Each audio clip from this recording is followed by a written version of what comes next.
Like the song goes, 2 out of 3 ain't bad, because last week in the NBA playoffs we had 2 Game 7s to wrap up both Eastern Conference semifinals matchups. Up first, the Philadelphia 76ers and the Atlanta Hawks, down 3 games to 2. Game 6 on Friday night, back in Atlanta.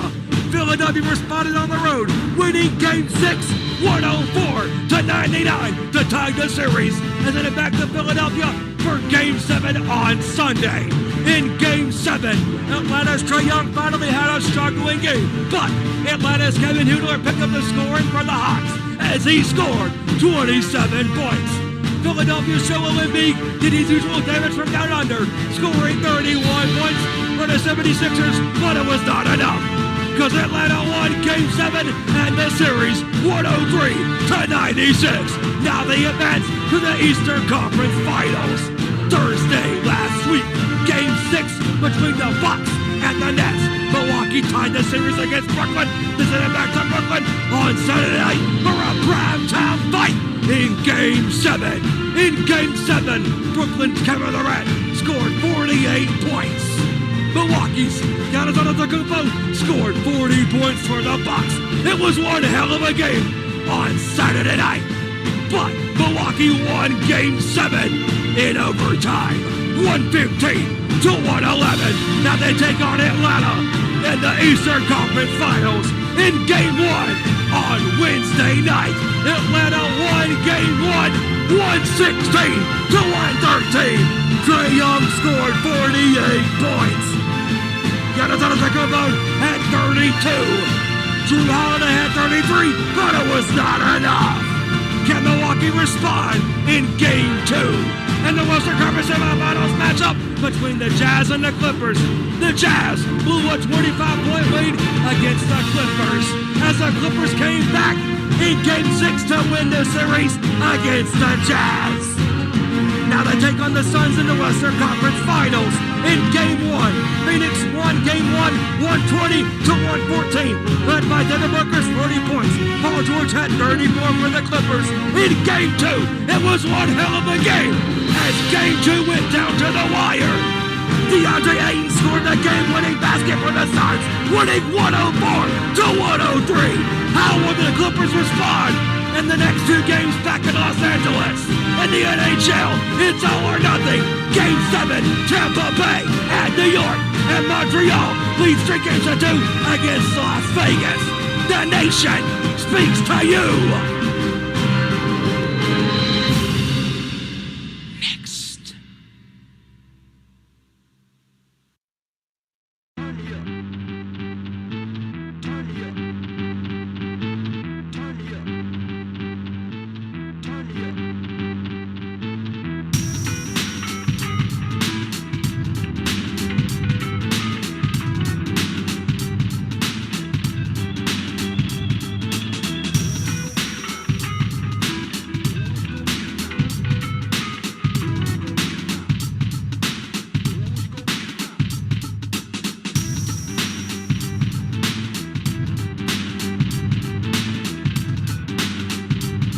Gridiron to the court, talking all that is sports. Members of the Busted Open Nation bring to you our Nation Sports Show.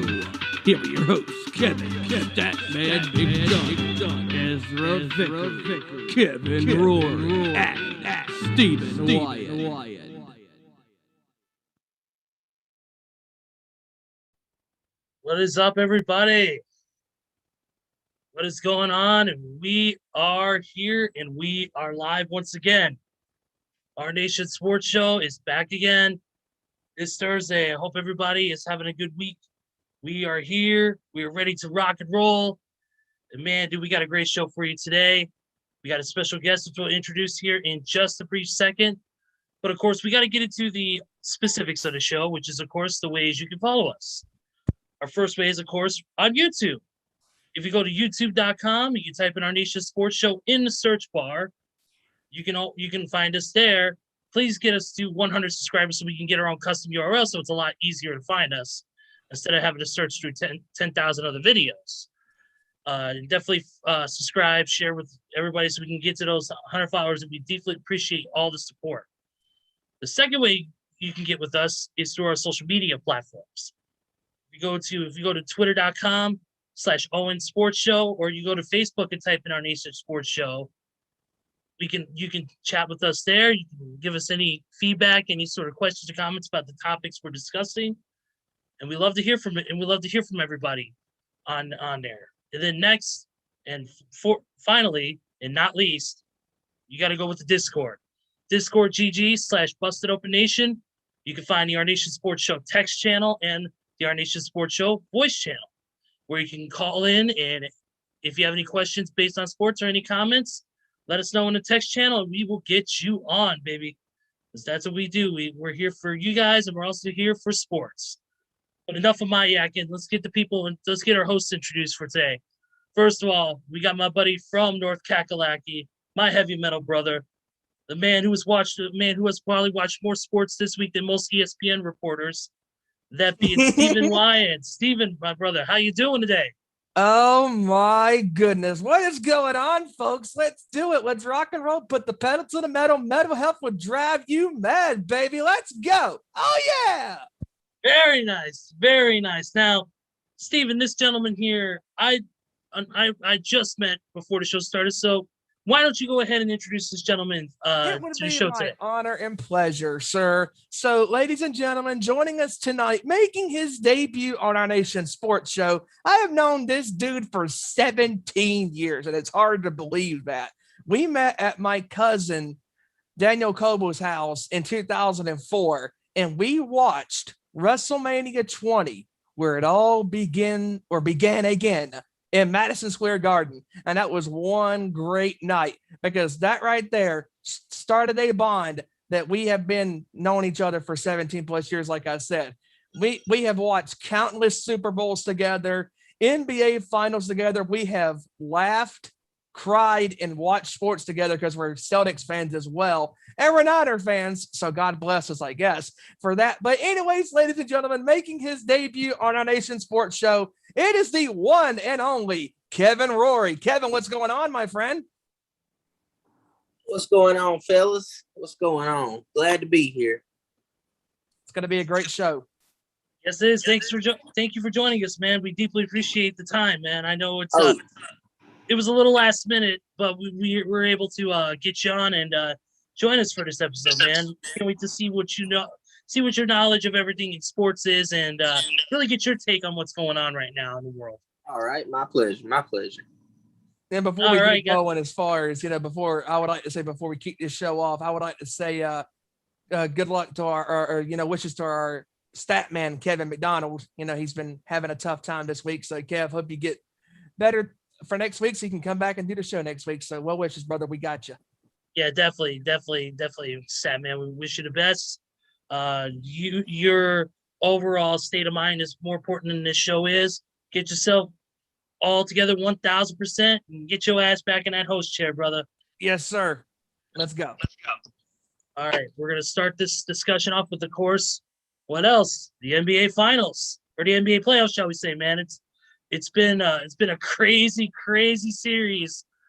The Atlanta Hawks first knocking out the 76ers, taking them out. And now we got this huge matchup coming up in NBA right now with the Atlanta Hawks taking on the Steven, help me out here, please. My brain's a little foggy. The LA Hawks taking on the Milwaukee Bucks. And so far, Atlanta took the first game. This should be a real interesting series. Trae Young has been playing absolutely out of his freaking mind. This kid has. But the question is, how far can he go? And can he keep this up? But Milwaukee ain't no such either. Giannis, man, that dude Giannis Antetokounmpo. For those of you who haven't been living under a rock these past couple of months or a couple of years, I would say, if you don't know who Giannis, the Greek freak, is by now, watch these playoffs and you'll see who he is. But this is going to be an interesting series. With one game down the hatch, Steven, I want to get your opinion on this series. How do you think this series between Atlanta and Milwaukee is going to go? And do you have a prediction on how many games do you think it'll go? Well, based off last night, no lead is safe in this series, my friends. I mean, in that game, Milwaukee looked like they were going to pull away in the fourth quarter. They were up by 7 points with less than like 3 minutes to go left in the game. And Atlanta had that do or die mentality and said, no, boys, we're not going to go down, without a fight. And Trae Young led that charge. He kept on trying so hard to get his team back into the game, and that he did. Man, that dude, I said it last week, and I'll continue to say it again. He has the Michael Jordan mentality right now because Michael Jordan in the 9th grade was denied entry onto the basketball team. And he said, screw you guys. I'm going to do whatever the heck I got to do to get onto that basketball team because I'm going to prove to you that I can be a star caliber player on your high school basketball team. And that he did. And then Trae Young, who got, not even voted for the All-Star game, let alone one of the best players in the NBA, on the defensive team. And look what this guy's done. This guy is putting Atlanta on his back. They took out New York in the first round. And then they took out Philadelphia, which honestly, to me, and I know Kevin will agree with me on this, was not a surprise because Philadelphia, I did not trust them going into the playoffs because of their playoff pedigree in the last couple of years. And Atlanta right now is playing with that underdog mentality. You can try to knock us down a notch, a peg, or whatever you will, and we're going to still come up fighting because Trae Young last night proved it again. 48 points, 11 assists, 7 rebounds. This dude is untouchable. This dude is awesome, and he's so good right now. And I'm telling you, if it all goes good and they beat Milwaukee in this series, I don't know where to go with this because on one hand, I want to pick Milwaukee because it seems like it's the logical pick, right? Because Giannis Antetokounmpo and Drew Holiday and Brooke Lopez and all those guys, Middleton, all those guys, they got such a great basketball team. But Atlanta is playing with that underdog mentality, and I'm actually gonna pick Atlanta to win this series. I'm gonna say in 6, Atlanta in 6. But my gut says Milwaukee, but my heart says Atlanta. So I'm gonna stick with Atlanta in 6. Okay, yeah. The only issue, like I agree with you, Atlanta in 6. I think it's going to be a highly contested series. Don't get me wrong. I don't think it's going to be like where they basically just stormed through Milwaukee by any stretch because, like you said, Giannis, Drew Holiday, all the guys, Brooke Lopez, all of them. To me, Milwaukee it seems like already first game you could tell they're more of a well balanced team. Like their scoring is more balanced. Whereas it seems like Atlanta is relying a lot on Trae Young. I was looking at the box score for the game the other night for the first game between the two. Nobody scored more. The highest scores were Trae Young with 48 and Collins with 23. Nobody else scored more than 13 points throughout the entire game, and that's something that I've noticed about certain teams, especially teams like with the Trae Young, like with even a Devin Booker sometimes, is that, these players are playing lights out performances, but how long are they going to be able to keep that up is the question. If the team is not pulling their own weight, that's the problem that they had with Kevin Durant. They were relying on Durant too much. I think that was part of the Achilles heel that took Brooklyn out of the playoffs because they were relying too much on one singular player. And I just really hope that for Atlanta's sake, they are going to rely on Trae Young to have those 40-plus point, 11 assist performances per night, because that's going to be a detriment to not only Trae Young's health, but it's also going to be a detriment to the team overall because then they're going to get lackadaisical. They're not going to want to push their own weight. They're going to expect Trae to do what he does. They know in order to get farther along in the playoffs, they're going to need to be well-balanced on scoring. And that's just that's my opinion on that. I see Atlanta winning in. I'll give you know what? I'm going to go Atlanta in 7. I think it'll go all 7 games. I think Milwaukee has to drive to come back and push the series to game 7. I think they could do it. With, like you said, a Drew Holiday and a Giannis behind them and a Brooke Lopez, the big man on the boards. You can look at that. You can look at that team and you can tell that they have a little bit more of a well-balanced scoring system. And I think that's going to help to push push forward and get to a game 7, but I think Atlanta's going to take it. They're just way too hot right now, personally. And it's that momentum with them it's unstoppable, man. Kevin, what are your thoughts on this series? It's only been one game, but what are your thoughts on the series coming up, and what's your prediction on how many games it'll go? Man, I'm watching Trae Young, just the way he shoots the ball. He honestly, to me, has like a Steph Curry kind of confidence in his shot. Just watching one play particular, and last night he crossed up, who was it? I believe it was Drew Holiday. It was Drew Holiday. Yeah, and before he took the shot, you can see him just shimmy. And some might call it cockiness, but the only other player I've seen do that is Steph Curry, when he knows he can knock that shot down. And to me, Atlanta is like that Cinderella team that who would expect them to even make it past the Knicks in the first round, but who would have expected them to make it past Philly? And I could see Atlanta winning in 7. I'm gonna go what you said. I'm gonna say Atlanta in 7. I feel like Middleton and Giannis is gonna get them back in it, because Giannis can score 30 in his sleep just because of his size. But I feel like Trae Young's gonna have that game when it matters most. He can put up another 40-point game. He might not do it every game this series because, like you said, that wear and tear on him. But I feel like when it matters the most, that Trae Young's gonna come through again with another 40+ point game. Yeah, like you were saying, Giannis has got what a lot of shooters don't have on a lot of teams is size. That's what a Kevin Durant, who's a 6'10", 6'11" shooter.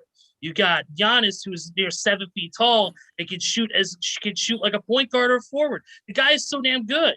He is insanity. His shots are so precise, and he's an incredible shooter, and that can pose a threat to any team. Especially a team that has an undersized shooter on their team like Atlanta does with Trae Young. While Trae Young I'm not saying Trae Young is a small guy by any stretch of the imagination, but he is smaller in stature compared to Giannis, who has got wingspan, he's got height, he's got all different sorts of other size statures on a guy like a Trae Young.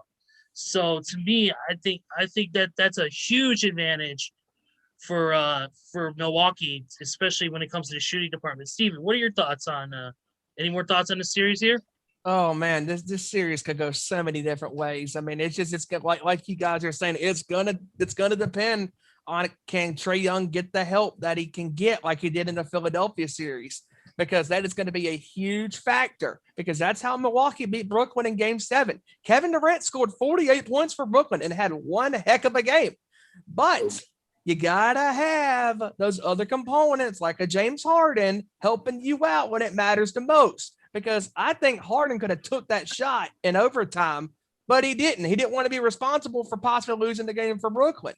And that's the one thing with Atlanta that really concerns me, is they have that one superstar in Trae Young, but they have to have the other support players to show up and provide support for him, because you can't just rely on one guy to win the series for you. That's why Milwaukee, in a way, has the better team, because of Drew Holiday, because of Lopez, because of Middleton, because of Giannis, because of the other players that's on the team, and because the star caliber players that's on that team.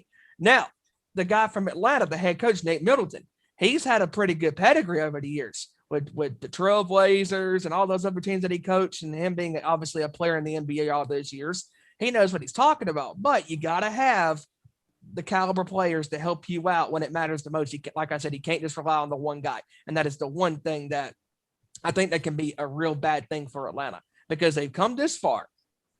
And everybody, I doubted them against Brooklyn. I'm not going to lie, because of the star caliber player that was Kevin Durant, James Harden, and when he was healthy, Kyrie Irving.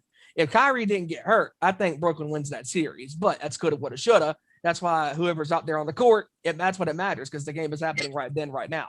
So, I mean, it's just one of those things. I mean, Atlanta, they had the capabilities of doing this. Let's see if they do it. I agree 100%, Steven. This is going to be a hotly contested series for sure, and I'm excited to watch it. Let's get into the other games, the other game going on in the NBA, and that is, of course, the Phoenix LA Clippers series. Well, let's get right into it. Let's just talk about that unbelievable finish to game 2 on Tuesday night with that layup into the game, and then Ayton dunking it with 0.7 of a second left on the score, which you and I were on Zoom with our buddies in the Busted Open Nation when this happened. You and I were both like, what? We couldn't believe it. Yeah. We couldn't believe it. I'm sitting there and I'm watching the game on my phone. I'm like, are you serious right now? Did he really just took the lead with 0.7 of a second left?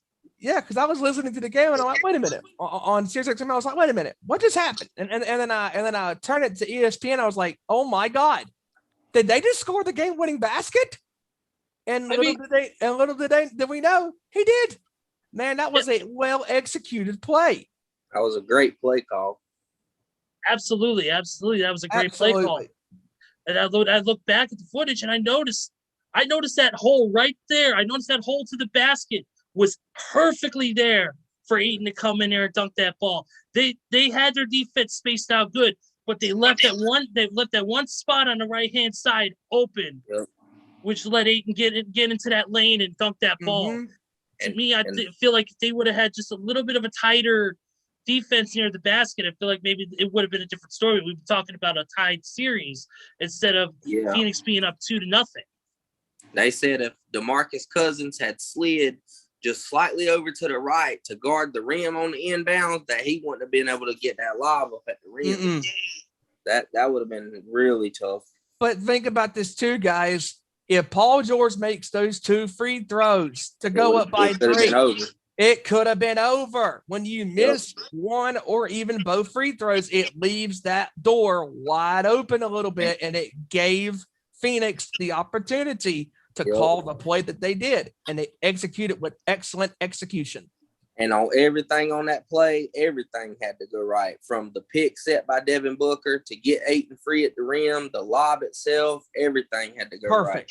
Precision passing, executed well. And speaking of perfect and precise, how about Cameron Payne? Holy cow. Man, that kid played the lights out in game 2. 29 points? Are you kidding me? He had no turnovers. And Stephen A. Smith said it on ESPN. He said, how do you let a backup point guard in Cameron Payne have the game that he did when Chris Paul was out for the COVID-19 protocols? And now that Chris Paul is probable for game 3 and he may end up playing tonight, man, there is no telling what happens tonight. If LA loses tonight, it is over.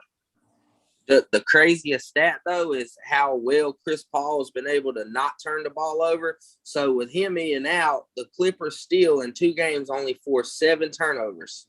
So good luck trying to turn the ball over on Chris Paul when he comes back. And I know with Chris Paul, especially you and I, Kevin, over the years, we have watched countless Chris Paul games when he was with the Clippers. He had all those teams and the years to get over the hump, but obviously they had Doc Rivers as the head coach. Doc Rivers is a great coach, but you have to have the players to execute the coach's plans. And now finally, Chris Paul, I think, is in a situation where he may have success. And who knows, by the end of July, he might have a championship ring on his finger. I think he very well could, because he's got the coach that he truly wants in Monty Williams that coached him in New Orleans. Chris Paul loved playing under him. Then you got Devin Booker, who's a bona fide superstar at this point. Then you got a bunch of young guys who came from other teams, vice versa, who teams just didn't want, and they just fit. They're like a bunch of misfits that just fit all into that one system, like Cameron Payne, who about 4 or 5 years ago was Russell Westbrook's hype man in Oklahoma City. And like Mikal Bridges, a good pickup for them. Jay Crowder, they just left out the dry, guys like that. And even Dario Saric is playing pretty good for him. If I'm not mistaken, he played with Philadelphia, right? Yep.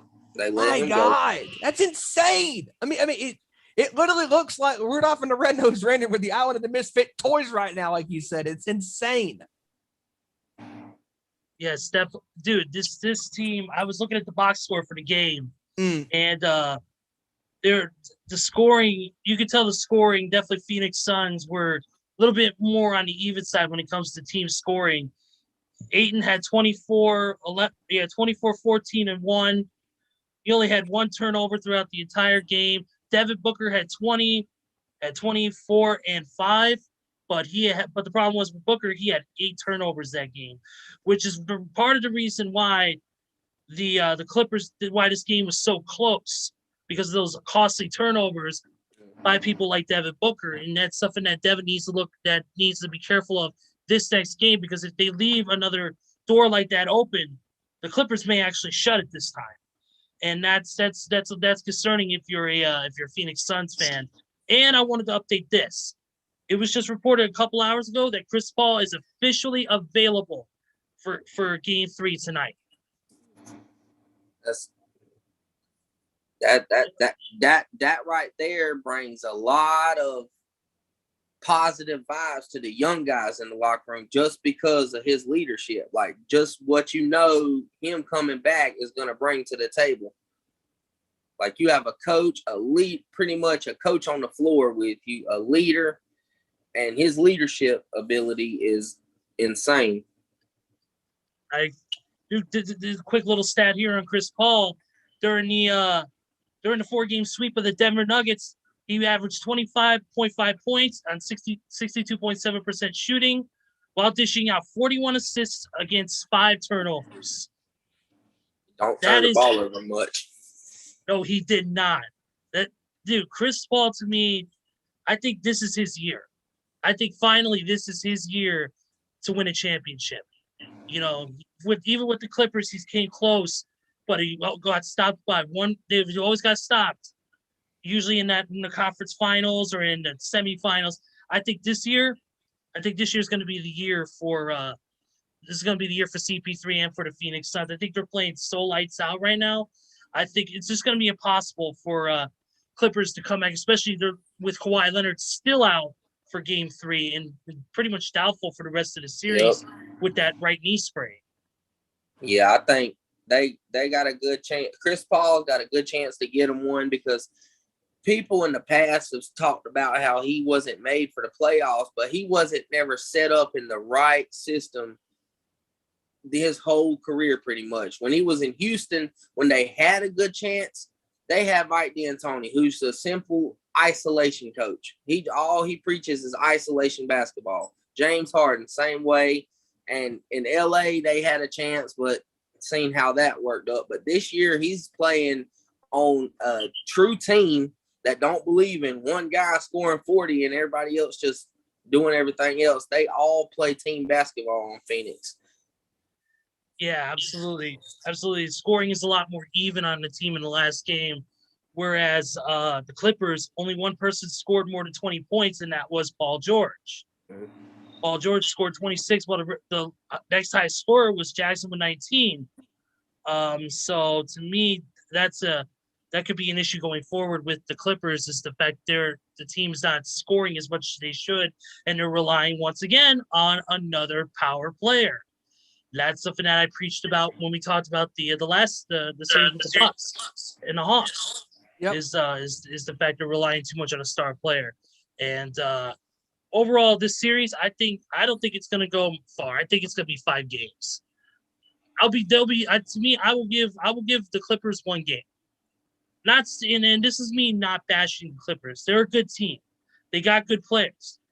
But Phoenix has been on another freaking level since the very beginning of the playoffs. Yes. Nobody is stopping them anytime soon. They are a runaway freight train that is going to bowl over the Clippers, and they're going to bowl over anybody else who stands in their way. I don't know if I'd even honestly give the Clippers 1 game. I'll give them 1 to be nice, but like you said, I'm going with Phoenix in 5. But the key is the Clippers been able to come back. When they make adjustments, they like to go small ball, try to get that big out there to defend, which Rudy Gobert in the last series, he had trouble. And Rudy Gobert is not an offensive player, so he couldn't make them pay going on the offensive end. DeAndre Ayton will make you pay. If he might struggle defensively on the perimeter, but when they get the ball back, they're going to pound the paint. They're going to make you in transition. pay. especially with Chris Paul with the pick and roll. They're going to make them pay inside. Even if one of Phoenix's players gets beat on the pick and roll, Ayton's right there in the paint to pick it up. I mean that's the thing, and that's why now the reason why the Clippers came back, like you said, because they went small ball, and all that, and that game 6, and Utah was up 25 points. I'm like, there's no way they're coming back. And boy, when they did, I'm like, wow. And then like the fans in LA were just going crazy during that game. And they rallied past Utah in game 6 and ended up pulling that game away, winning. And Paul George had a great game in that game. But you're facing the Phoenix Suns right now, who right now is the hottest team in the NBA this season. And Devin Booker right now, he is on a killer instinct mission. He is so dialed in right now. And Kobe Bryant told him, dude, if you want to be good, you got to be great. And obviously, he told him that before, unfortunately, Kobe passed away. But look what Devin Booker's doing right now. This dude is on fire. He is playing at another level right now. And he's a bona fide star right now. And Chris Paul finally, I think, has the team that he was meant to be around. Because when he got traded, I'm like, wait a minute. You're trading him away from Houston and Oklahoma City to this? There's no way. And boy, have we been proven wrong. Because this Phoenix team might be a team, a force to be reckoned with for years to come. Yeah. As young as they are. And Chris Paul, wherever he went, he has brought a winning atmosphere in their locker room. He went to Oklahoma City that literally had nothing but first-round picks and a bunch of young guys who they weren't ready for winning. They was just trying to rebuild, and they still make the playoffs. Yep. That speaks about Chris Paul. Absolutely, it speaks about Chris Paul not only as a veteran but as a leader of the team. He really brings that, like you said, he brings that the veteran leadership. He brings the experience, the knowledge of the game, and he brings it how to make the plays count when they need to count the most. Paul has done it. It's just like you said, he didn't have the right teams around him, the right coaching around him to help make those teams a success. And to me, I think this team with this coach, with these players who are hungry, who are willing to listen, who are willing to make the necessary adjustments when it comes to game time, to me, I think this team has every right to be called, if they win it, to be called an NBA championship team. And they deserve it so. And they're worthy of it too. Absolutely. Absolutely. Before we move on to the NHL playoffs, which we're going to get to in just a quick moment, a few quick news reports. Rick Carlisle has announced that he will be returning back to the Indiana Pacers. Wow. He will be coaching them again. As you know, he left the Dallas. As you know, he left the Dallas Mavericks. Yeah, he left the Dallas Mavericks to pursue new coaching opportunities. Well, Pacers had the door open, and Carlisle decided to slip back in. Yep. He coached the Pacers in 2003 to 2007. So congratulations to Rick Carlisle, and we'll see what happens to him and the team moving forward. See if he can bring that team back from what I like to call obscurity, because the team hasn't really done much at all. And, that's me being I'm a Bulls fan, so sorry, Indiana. But that kind of makes me wonder though about Rick Carlisle. Yeah, like there's a reason he stepped down in Dallas if he's coming right back to Indiana. Like, is it? I've heard reports of Luka and him not getting along, or I'm kind of curious on what was the reasoning for all of it. Yeah, there have been rumors that Luka actually wants out, that he wants to be traded to another team. There's actually been rumors of his family has actually been pushing for him to be traded to another team because they're not happy with the organization and the way it's ran. So with that being said, we'll see how this offseason develops and see where everybody goes as far as that situation. I know Rick was set. He actually retired from coaching for a brief time, and then I guess when Indiana called him and said, we want you as a head coach, he jumped on the opportunity. So he's back again in the coaching world again. We'll see what happens this offseason with the whole situation involving Luka and Rick Carlisle, see if there's any truth to that. I can't say yes or no on that, because I don't have all the facts and figures in front of me, but it'll be interesting to see. And that Dallas team had a pretty solid team this year with Luka and Porzingis and Hardaway Jr. I mean, just three solid, great players. But you had to have the other players around you to help out the supporting the stars and all that. Yeah, absolutely. Another quick news note: Thaddeus Young of the Chicago Bulls won the 2020-2021 NBA Hustle Award. Which that award is, he led all NBA players in charges drawn and offensive loose balls recovered on a per minute basis. Well, that's not surprising because those years that he had with Philadelphia. Yeah, he was one of the, to me, with Philly having a type. Remember, Philly's team was not that great when he was a part of that team, but he was one of the few players that actually had great performances throughout every game.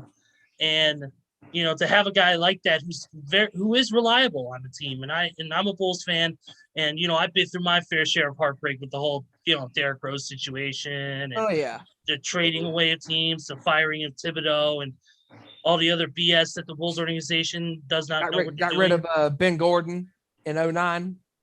Yeah, let's just say they need to get their head out of their asses and figure it out. But I digress. That's for a whole nother show. We'll see how they handle Zach LaVine. That'll be yeah. To me, that's a slap in the face. That is disrespectful. Yeah. But I don't want to get on a tangent about that. I know that's kind of our thing. We do get on tangents here. Steven, of course, is known for nearly having his head explode off the shoulders in rants. Well, when it comes to a certain quarterback, but I digress. Well, guess what? You don't have to worry about that because there's no updates on that this week. So there you go. Have a clear head. Thank you, Lord. But congratulations to Thaddeus on winning that NBA Hustle Award. It's a well-deserved award. Like I said, I'm a fan of Thaddeus. I'm glad he's a part of my team.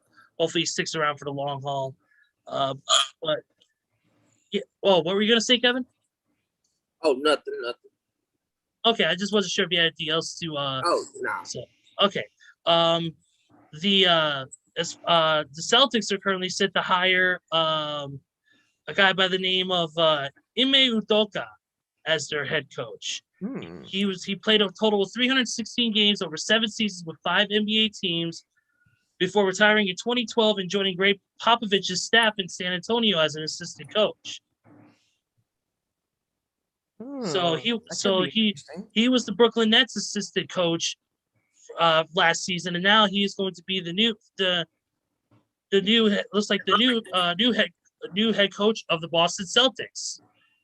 Steven, you being a Celtics fan, your thoughts? And I know Kevin can vouch for this as well because we're both Celtics fans, or even our own stat man. We're all 3 of us are Celtics fans. So I know we can all vouch for this. So you hired this guy. Boston fans are so relentless for their team because they are passionate about their basketball team.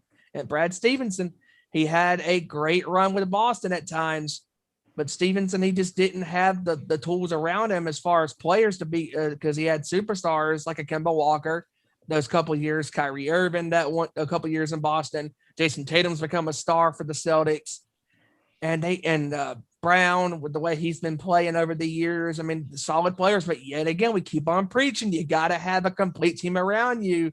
And I'm wondering, Brad wanted to be the owner of this basketball team as far as running the organization. Well, now here's your shot, buddy. So you got to get the right pieces around you. And I know the pieces fit, but I won't tell you how to do it.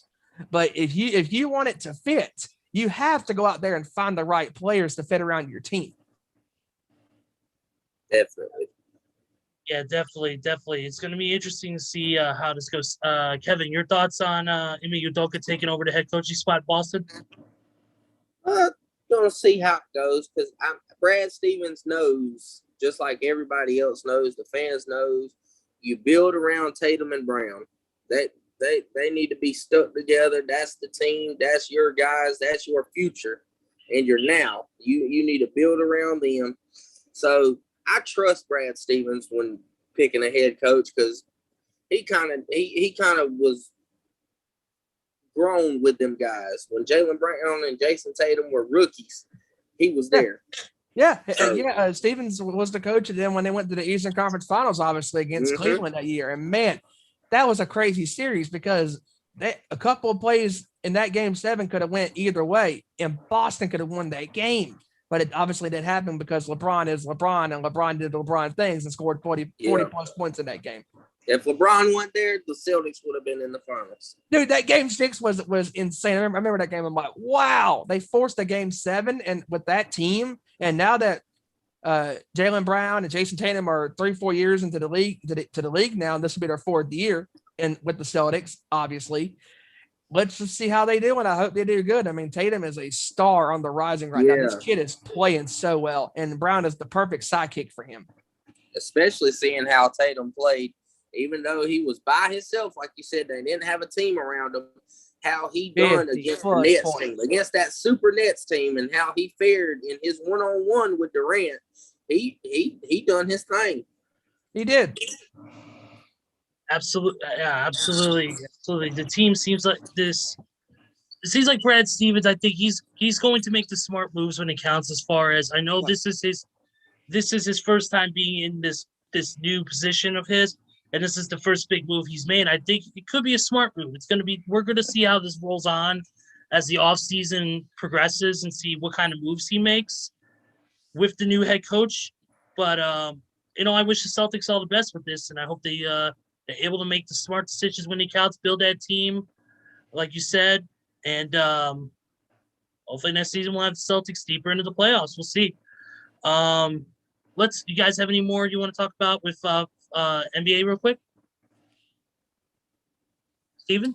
I think I am good. Kevin, you good? I'm waiting to see what happens this offseason with the Sixers and Ben Simmons. There's a lot of rumors going either way. They say they want to keep him, but they say Daryl Morey is a smart businessman, and he'll say that and scream that till his face turns blue, but turn around and trade him and possibly get better. But yeah, I that's something that I agree with. It's because to me that's the problem that me and Steven had talked about in the last series, and part of the reason why the Sixers didn't make it as far as they did. And that's the reason why I say it's because we agree that Ben Simmons underproduced in these playoffs. To me, he's been touted as this high caliber superstar, number 1 pick, all this stuff. He is, touted as one of the best players, but he's underperformed. He's not been the elite player that he was touted to be. And that's something that concerns me a little bit is when you put a guy like that in a free agent market who, he's touted as this great player that they drafted straight out of college, and he's so good, but yet he goes in these high-pressure situations and tanks. How is that going to look for him? How's his marketability going to look for him when he's out there on the free agent market and they're shopping him to be traded or whatever the case may be, looking for extensions or anything like that? Exactly. Big-time liability. Exactly, because Ben Simmons, in that game 5 against Atlanta, he didn't produce in the fourth quarter when it mattered the most. And Atlanta kept on fouling him, and he kept on missing his free throws. He was 10 of 14 missing from the free throw line. That is not good for a point guard in today's NBA. No. The NBA caliber guard, and especially in this day and age, is usually a good jump shooter. But Ben Simmons does not have none of those qualities, and I hope to God that he can get that skill because I know he has it in him. He just needs to have the dedication to practice. Yes, I said practice, not a game, practice. We're talking about practice, Ben Simmons. Ben Simmons is a great player to a certain extent. He just has one dimension on his game, and that's driving to the basket, and the other thing he's good at is passing the ball and rebounding. But other than that, as far as an offensive weapon, he has one move, and that's to the basket. And if he wants to get better, he needs to do what LeBron did in 2011 after they lost to the Mavericks in Game 6 in 2011's finals. He went and said, you know what? I got to get me a driving game. And that's what LeBron did. And when LeBron got the driving game under control and mastered, it made his mid-range to jump shooting a lot better. Because when you got that deadly move to the basket, that makes you a great player, you can open up with that jump shot like LeBron did in the 2013 finals against San Antonio, making him pay from the 3-point line in the mid-range game. And that's what Ben Simmons has to do now. This is the second or third straight year in a row that Philadelphia has had promising seasons. And Ben Simmons has been one of the catalysts of their failures. And if Simmons wants to get better, he needs to start right now in the offseason, because I said it on this show a few weeks ago. When Kobe Bryant and the Los Angeles Lakers won the 2000 finals against the Pacers in 6 games, Kobe was on the court practicing, getting his game even better. And boy, did that help years down the road, because even when they were successful, Kobe kept on playing. And if Ben Simmons wants to get to that elite level and be one of the best basketball players in the National Basketball Association, he has to start somewhere now. It's the perfect time for Simmons to get a game right now. What's hurting his game to me is his inability to shoot, whether it's threes, mid-range, or free throws. Because as a guard in the NBA, you got guys like Steph Curry, Dame Dollar, Kyrie Irving, James Harden. They changed the game. You got to shoot the ball. You got to be able to shoot to be able to be an elite guard. If you can't shoot, it really limits your team, your own game, and it really hurts guys like Joel Embiid, because now you can double and triple team him, leaving Ben Simmons wide open out there just to say, hey, you're going to beat me, you're going to have to shoot. And he knows he can't shoot, so he doesn't shoot. Yeah. The only player that showed up besides Embiid in Game 5, obviously, was Steph Curry, Steph's brother. Yep. That dude can shoot. That dude had 36 points. He was lights out from the field. But he's gotta have, those Currys are bad boys. But that's the thing that gets me about that game last week, and I'm sitting still scratching my head about that game. Tobias Harris, you had a wide open jump shot and you hesitated. Come on. And Ben Simmons, again, work on your game, man. You're a great player. Quit doubting yourself. I know he has it. He just needs to have the capabilities and the confidence in himself to better himself, because he's second-guessing himself. And you're supposed to be a franchise player, but you take no field goal attempts, or like 2 the whole series in the fourth quarter. That's where I have a problem with it. Like, that's where he needs to step up and say, Embiid struggling, I need to put the team on my back. Exactly. But he didn't. I mean, look at in Game 7 for Atlanta against Philadelphia. Trae Young finally hit a brick wall and struggled during that game. But Kevin Huerter picked up the scoring for Atlanta and scored 27 critical clutch points for the Hawks. He did his thing.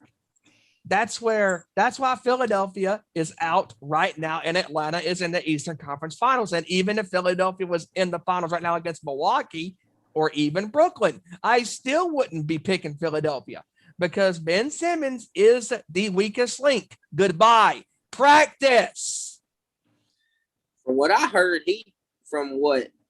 guys like Stephen A. Smith, etc., said sources close to Philadelphia say he's a jokester. He doesn't like to put in work.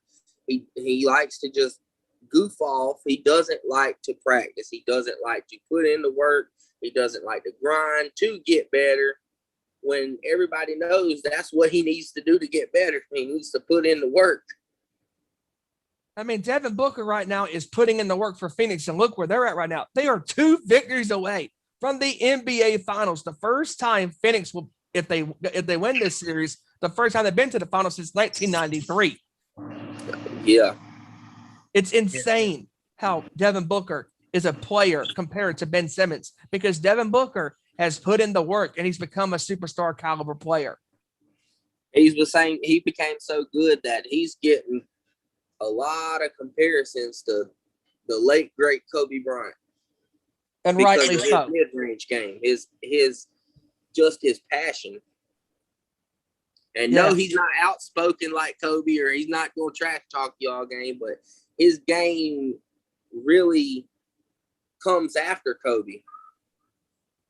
Yeah, and then he even talked about that. I mean, after they beat LA in their series in 6 games, I mean, Devin Booker in that game was lights out, 47 points. I mean, that dude was hitting everywhere on the floor. Like, my God, this guy is a literal living freaking flamethrower right now. You can't miss a shot. I mean, it's just, again, we keep on saying this. Ezra has said this. Our stat man has said this. Kevin, you're saying this. I'm saying this. Sam last week said it. Ben Simmons, get better or get traded. He needs to do better. And I think he can, but he needs to get there and he needs to start trying now. I know there was a rumor last year, and all I'm saying is if it came down to Philly having to trade either Simmons or Embiid, guess who I'm keeping? I'm keeping Joel Embiid. Exactly. The guy who was third in MVP voting, I think. Yeah. This year, yeah. I'm picking Embiid. There's no way I can put the blame on Embiid right now, man. That guy played his heart out in that series against Atlanta. But it's not a one-man team. It's a team of 5 on the court playing together, a team of 12, 15 players that are in unison. It can't be about one player, and that is the one problem that Philadelphia has. They have Embiid, who is a great all-around player, but you got to have those role players to step up and play the part of the team, and to be caliber players to step up when it matters the most, because if the star players struggling, Harris, Simmons, those guys have to step up. Rivers has to step up. All those players have to step up, and they didn't. I agree 1,000%. Simmons needs to step up. Simmons needs to get better. He needs to not joke around. He needs to put in the work. He needs to put in the practice time. He needs to develop his game better, because if the rumors are true and that he is being a jokester and not doing what he's supposed to be doing, that is not only a bad representation of yourself, that is a bad representation of your team. And the thing is, why are you there to begin with? If you're not there to play the game, produce points, win championships, and make your team better, then why in the hell are you there? Exactly. Facts. I mean, practice. I mean, you guys see this behind me. There's a drum set in this room behind me. This is one or two kits that I have. You can have the nicest drum set, the nicest guitar in the world. You can have a really cool setup as far as drums, guitar, bass, whatever you play. But if you don't sit there and put the work in, you're not going to get good. If you don't practice and stay consistent at what you're trying to be good at, you're not going to get better. And I always said to myself, man, I've always been scared to play different styles of music, especially progressive stuff, because progressive music is different. But this year, especially late last year into this year, my goal is to play more difficult songs now, because I've been starting to learn how to play some Rush songs. And believe me, buckaroos, that is some hard drumming by the late great Neil Peart. I'm telling you. I mean, I was trying to learn. I've already learned a couple of their songs. I mean, I learned YYZ, I learned Limelight, I learned Spirit of the Radio. That one took some time to get down because some of the patterns in there are pretty difficult. But the one song that took me a bit to get down was Free Will. And there's that one part, that 5/4 part in the middle of that, after that second chorus, that I kept on practicing. I was like, crap, I can't get it right.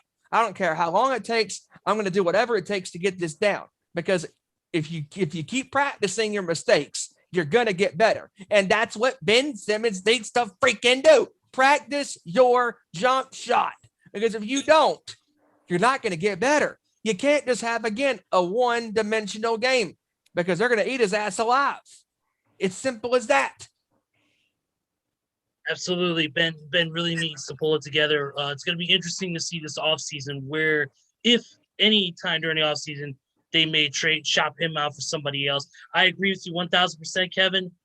If I had a choice between Joel Embiid and Ben Simmons, I'd pick Joel Embiid any day of the week. Like you said, third in MVP voting. He basically was the go-to guy on that team for Philly to produce.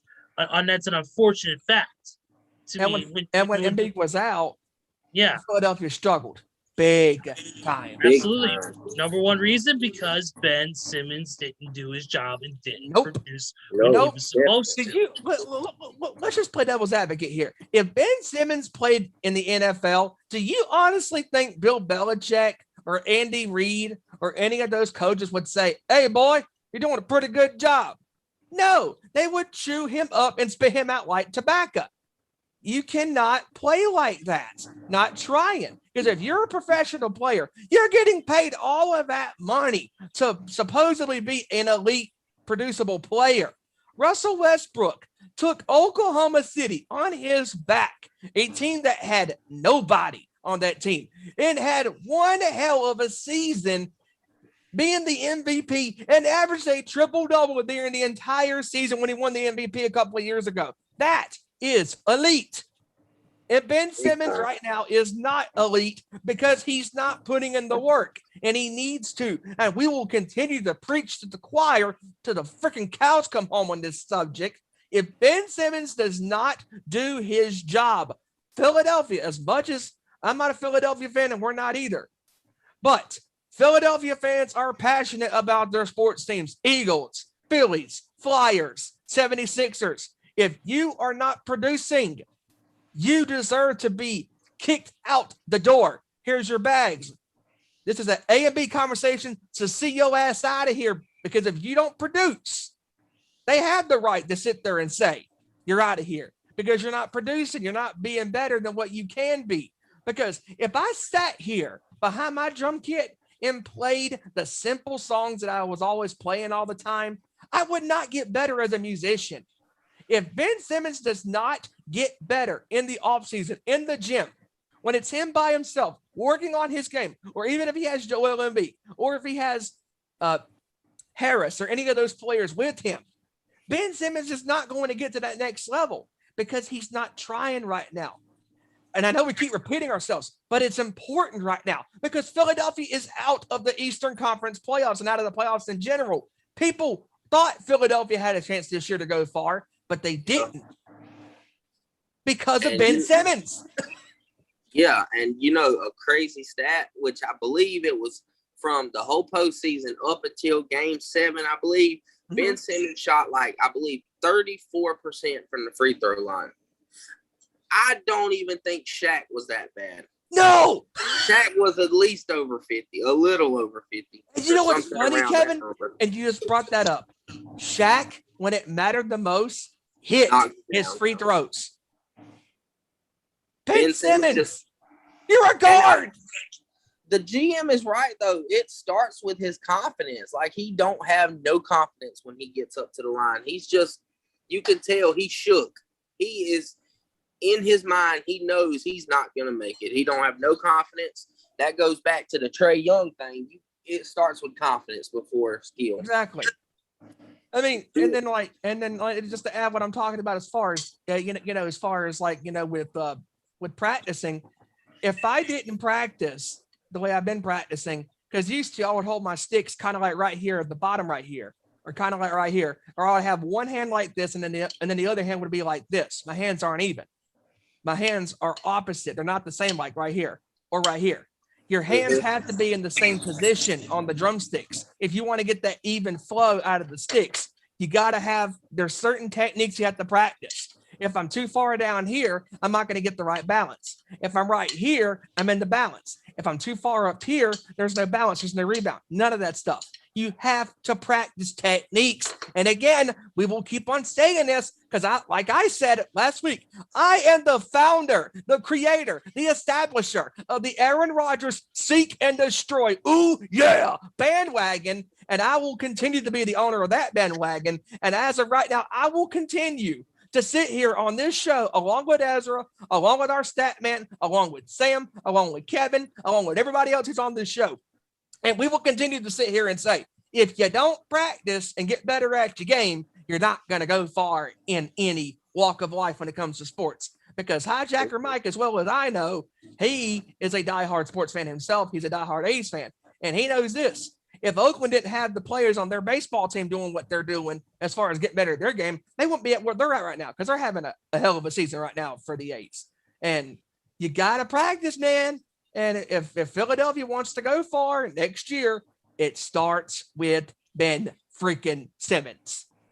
If he was a Los Angeles Laker, Kobe would be rolling around in his grave right now. Oh, dear Lord. To see his practice and his energy. Dude, if Kobe was alive, I can just picture him going, dude, what are you doing? This is embarrassing. I know Kobe just recently, Matt Barnes had shared a story, I believe it was Matt Barnes, about Kobe would tell why he would not pass the ball. And he said, why would I pass it to those guys? They disrespect the work.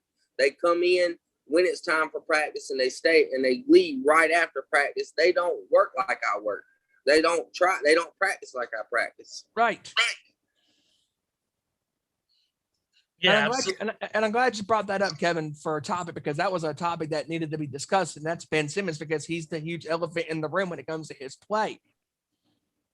Yeah, absolutely. Great job from Kevin on bringing that up, because that's something that definitely, like Steven said, needed to be discussed about his play and his inability to produce when it counted. Speaking of teams that have produced or inability to produce when it counted, I hate to be anybody who's a Philadelphia Phillies fan, but I digress. Dear God. But we won't get into that today. Not today. Now let's get into some hockey, man. Let's move forward. That was a hell of a discussion on the NFL, man. We almost went an hour with that. That was NBA. amazing. That was great, man. That was an awesome discussion. But we're gonna move forward into the NHL playoffs, of course. We got Vegas and Montreal and Tampa Bay and Islanders, man. Tampa Bay and Islanders tied 3-3. They're gonna be playing tomorrow night.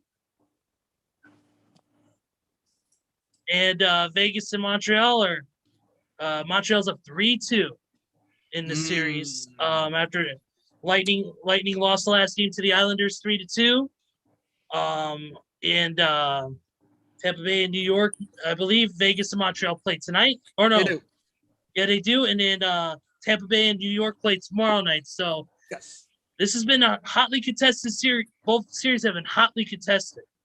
And I've been watching both games, and I'm actually very extremely excited for what's to come. We could see many possibilities. With this now coming down to the wire, guys, who do you see winning the series, and what is your prediction for the Stanley Cup playoffs? Steven, you first, brother. What do you got? Okay, so first I'm going to go Tampa Bay and New York, and this for me is an easy pick. It's Tampa Bay in 7 all the way, because Tampa Bay. But there is one factor with Tampa Bay that is very interesting. And that is that Nikita Kucherov, he will not play tomorrow night. Oh, that is right. Yeah, Nikita Kucherov, after suffering that cross check in the last game, he will not be playing. He will not be playing Game 7. No, and that was the one thing that we've all been saying about this series, that New York, they had some weaknesses on their team, and now that the one biggest strength for Tampa Bay is now gone, that right there, ooh, buddy, that right there really makes Game 7 tomorrow night very interesting in Tampa Bay. And can I just say, last night during that Game 6, why in the devil are New York fans throwing damn bottles on the ice when he just won the game? Come on. Throwing bottles on the ice. Like that's. I mean, Really? I heard this saying there might be dust on the bottle, but good Lord, have some common sense. I mean, when you sit there and you're throwing these bottles on the ice after you just won a Game 6. Now, I understand if you time out. Wait, did you just make a David Lee Murphy reference? You're damn right I just did. But oh my God. Anyways, oh my God. Don't let it fool you what's not inside. But anyways, I digress. Star Trek facepalm coming. Anyways, how? Why did New York do this? These fans are crazy. Game 6, you win the game. Now, I understand that they lost Game 6, throw the bottles, you're pissed off and stuff like that. I get that crap, but no. You won the game. Come on. Don't throw bottles on the ice. Come on. Come on. Absolutely. But the Islanders, man, they've been showing their heart in the series. I thought Tampa Bay had the series from the very beginning. Because you know how good Tampa Bay is. You know that, Kucherov, Steve Stamkos. They got such a great, great overall team, Tampa Bay does. But Islanders, man, they've been coming in. They've been showing their heart, showing the grit. And they tied the series up. I'm excited to see where Game 7 lands. It's going to be very, very interesting to see, because the Islanders shock the Lightning and get rid of them. It's going to be a very interesting Stanley Cup playoff for sure. That bend but don't break mentality has worked for New York so far, but let's see how it works in Game 7, because they got to get ahead on Tampa Bay if they want to win this Game 7 in Tampa Bay. Yeah, especially since Tampa's going to be looking to probably gain a little bit of some, I won't say vengeance, but they're going to be a little bit hungrier tonight after, especially they're going to have to be with losing Kucherov due to that upper body injury. And I think Vegas has a good chance tonight, forcing a Game 7. Yeah, Vegas. I think this is do or die time for Vegas. They need to step it up, and that's been the problem is their consistency of scoring. And not saying that they've been playing great overall, but they haven't been able to get inside and get to the net. That's been the problem. Right. They haven't been able to. The Golden Knights goalie has also been kind of ineffective on stopping goals. He's been doing good, but it's going to be an interesting way to see how the series goes. Kevin, your thoughts on the NHL playoffs so far? What do you see as the finals? Man, I'm gonna go with Tampa Bay, but I want to know how fatigue's gonna set in because a Game 7 it's always about who gets tired the fastest. That's true. And I think Vegas will force a Game 7 as well. Yeah. For me, I predict that one is going to be a tough series. It's going to be a tough series all around for both players. But in my opinion, for the game, I'm going to go with Montreal, and I'm going to go with Tampa Bay. Only because, like I've been talking about with last week, you talk about experience. You talk about experience in these championship-style matchups. And to me, Montreal's a team who has been – both of these are teams – while the Islanders have been around for a long, long time. It's been a long time since they've been in a championship high-pressure situation. Will they crack is the big question. Tampa Bay has been in this spot before, close to this spot before. They know what it's like. They've tasted this. And Montreal's another team. Montreal is a team – aren't they one of the original 6? I do believe you are correct, good sir. I believe they are one of the original 6. So they've been around and know what it is. Vegas is a brand new team. Vegas is only a couple years old? And they've never been this deep into the playoffs.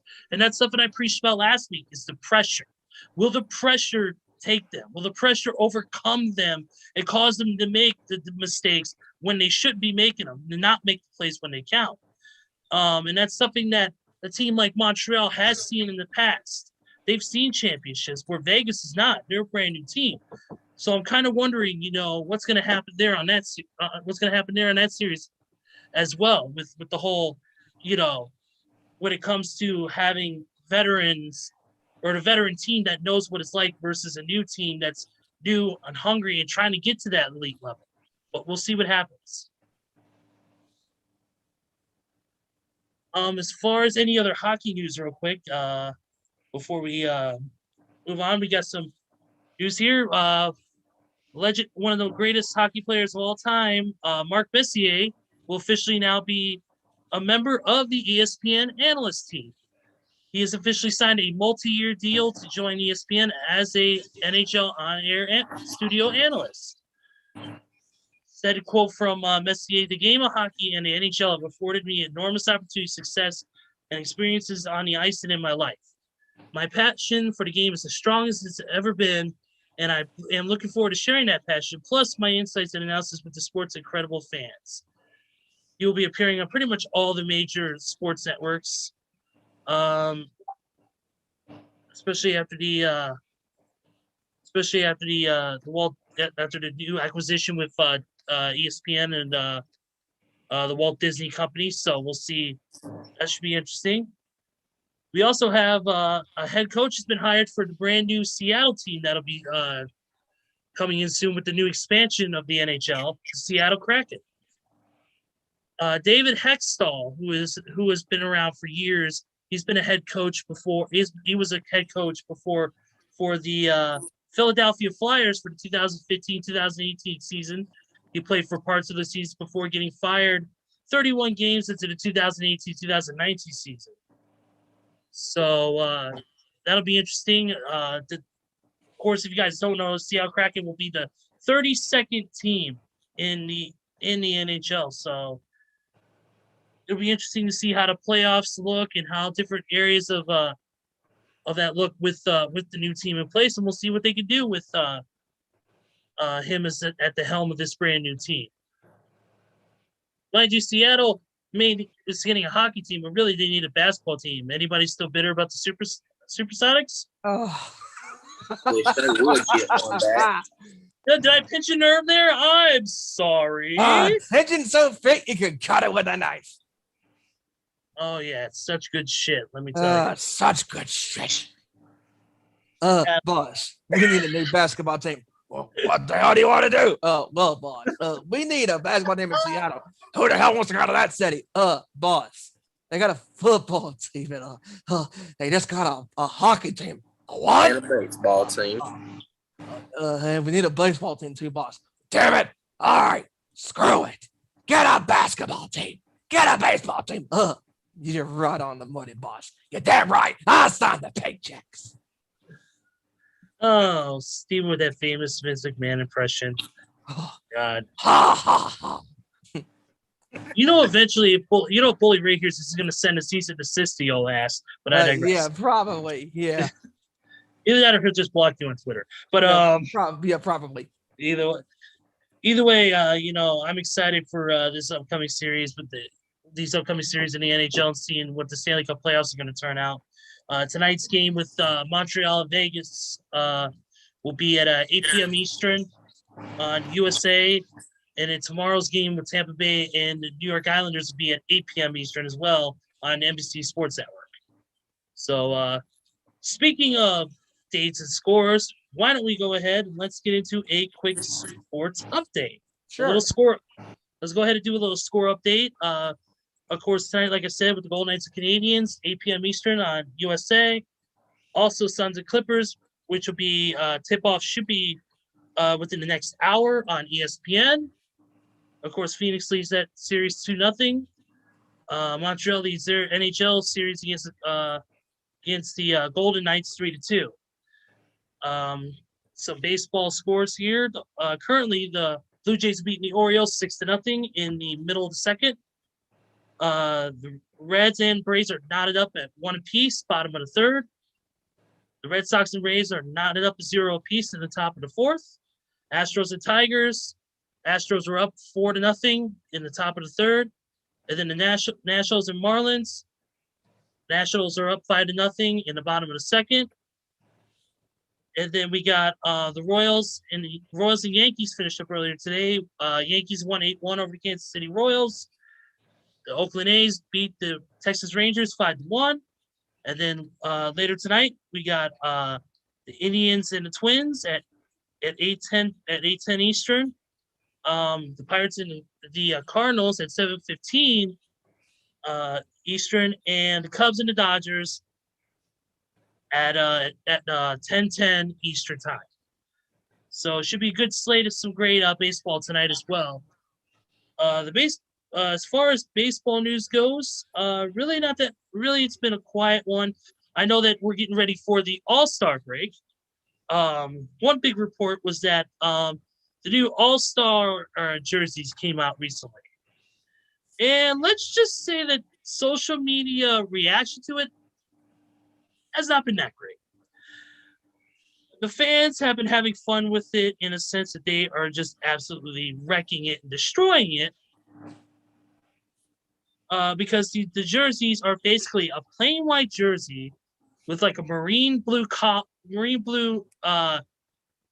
fringes on the ends of the sleeves, and just the logo of the team with their initial of the team down the left-hand side. That's it. There really isn't much to it, and a lot of the fans online are not very, very happy with it.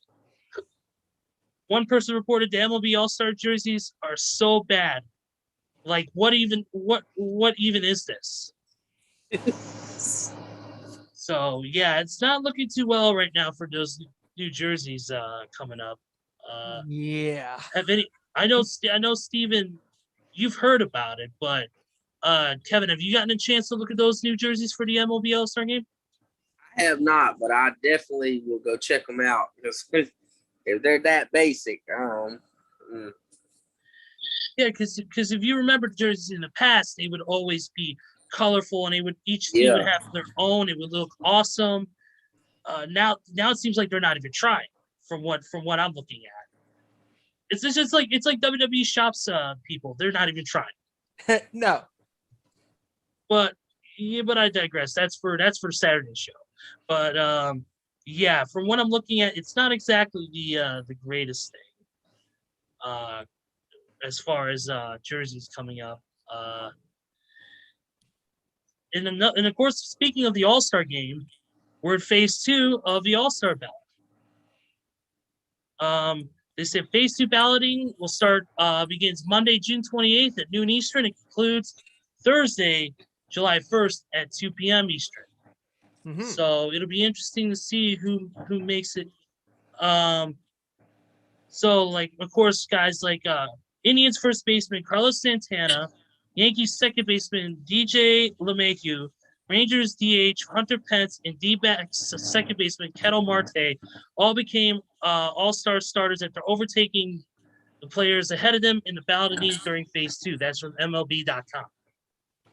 So it should be interesting to see who gets who moves forward. And of course, like any of these all-star games that are fan voted, it's usually a popularity contest. Yep. It's usually that's one of my things I have a problem with the MLB All-Star games and the other All-Star games, NBA All-Star games. It's not about who plays the best. It's about who is the most popular.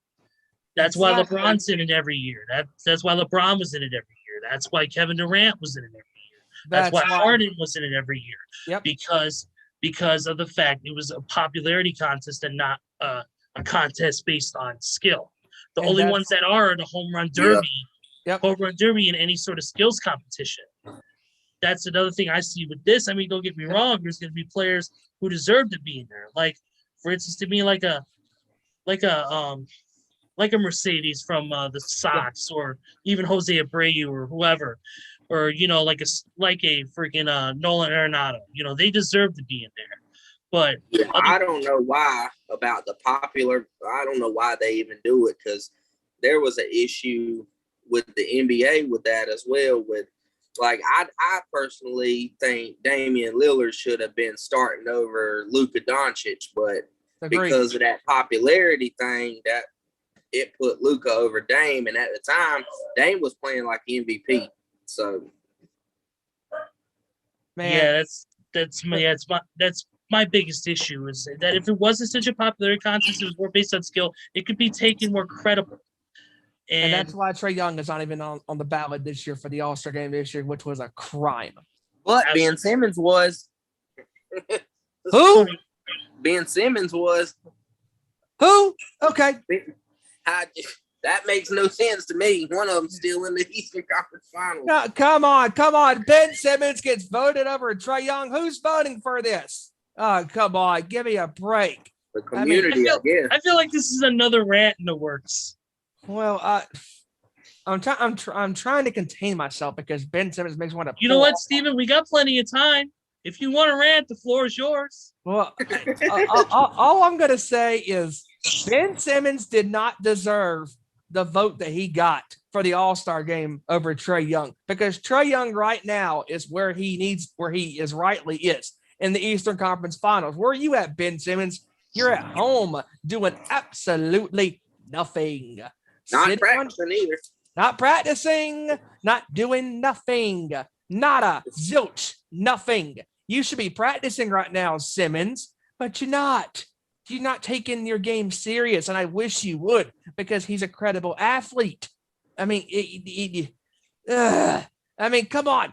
If the NBA, the NFL, the MLB would take their all-star ballots more serious, they would not let the fans vote on these ballots, because to me, an all-star, I know Kevin agrees with this. I know our stat man agrees with this. I know Ezra, you agree with this. And everybody out there in YouTube land agrees with us on this. What matters being an all-star is how well you play consistently throughout the season, not the popularity vote. What is this? Go to some website and vote this many times and get this guy in the all-star game. Give me a freaking break. I mean, come on. I mean, that's like Kevin Durant. No, I love Durant to death and I love his game, but he played barely any in the first half of the year, but he was voted team captain. Team captain? For when a season him and LeBron picked their own teams. He didn't even play. Do you want a cookie, LeBron and Kevin Durant? Jesus Christmas. I mean, this is ridiculous. Hey, can somebody get me an order of Ben Simmons? Who's that guy? A guy who can't shoot? Yeah, but he's still a popular player. Boss, can we get Trae Young? No, we're not gonna have Trae Young. But boss, he's got a better skill weapon. So I don't give a damn. We're not gonna get Trae Young on these all-star teams.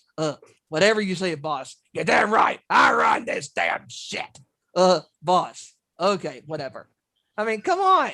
I mean, Trae Young had a way better season than Ben Simmons this year, and he got he got no votes to be on the starting team. He should have started over Ben Simmons. Hell, Damian Lillard should have started over Ben Simmons, and Damian Lillard is one of the better players in the NBA. That dude scares the piss out of me. He is so good.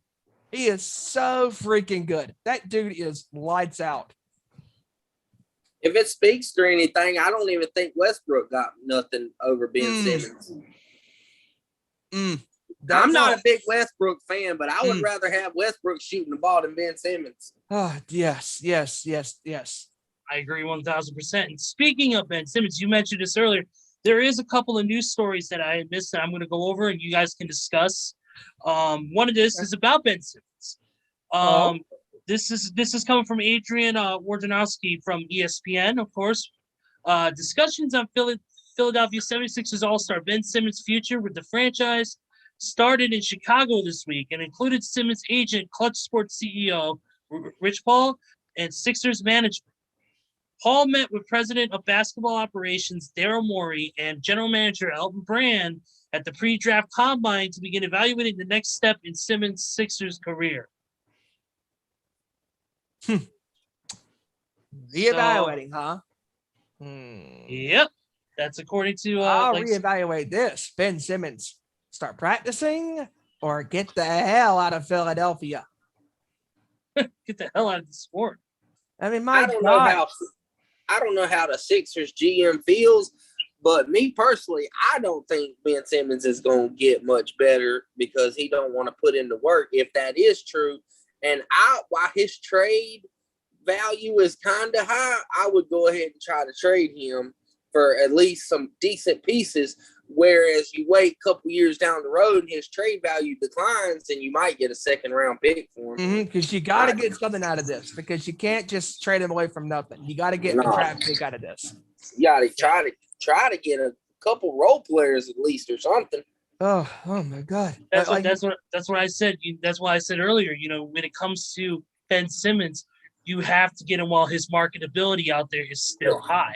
If you don't, if you wait too long, you're not going to get much for him, especially when they start to see a rapid decline in his productivity and his ability to play on the court, which we've noticed as fans, and a lot of some players out there probably have noticed his inability to be better and to not practice and to fool around and be an idiot. It's all a matter of perception. And if you don't have a good perception, your trade value is going to decline rapidly. And if the Sixers want to trade him, they need to do it now. They need to not wait, because if they're going to get some good pieces, get some good picks, whether it be some good high picks or some good players to help out with the team overall, then they need to do it. They need to do it this offseason. They need to not wait. Yeah, exactly. Another quick note. Talks are pursued now further between the Dallas Mavericks and Jason Kidd. Ooh, that's interesting. Ooh, nice. Yeah, because remember, there's been talk of possibly of Jason Kidd coming to New York and being the head coach of the team again. Of course, Statman not thrilled with that idealistic, because our friend Statman, he does not like Jason Kidd because Jason Kidd killed their team. But so let's face it. Every time he faced the Celtics, he was their kryptonite. So yeah. Don't worry, LeBron was the Bulls' kryptonite because he kicked our asses every year. But and the Celtics. Yeah, but like it says here, he said not only is Kidd going to be, they're looking to get him as the new head coach. Mark Cuban, who is of course the Mavs owner, is actually looking to hire a new head of basketball operations as well.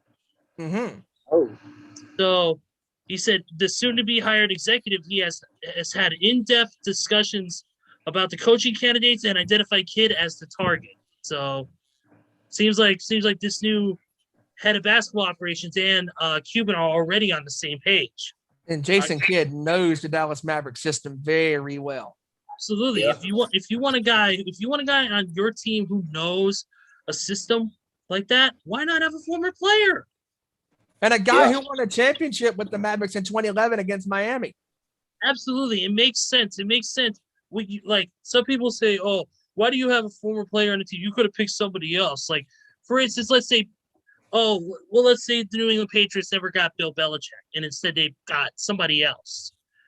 And they never or let's just say something like that, where they never got Bill Belichick because blah blah blah blah blah.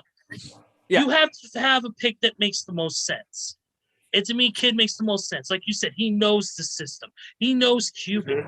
He knows the way that the operations that got to work within the brand itself. And to me, I think that he can make the necessary adjustments to make Dallas a formidable team. Now, will he make them a championship team? That's up to interpretation. That's going to be a year to a couple years long build to get back to the championship team that they were when Dirk was still playing with them. So one of the best players ever. Yeah, I agree 1,000%. And that's the thing. I think it's been a gaping hole in the team, is that since Dirk is gone, there really hasn't been too many people to step up to replace him.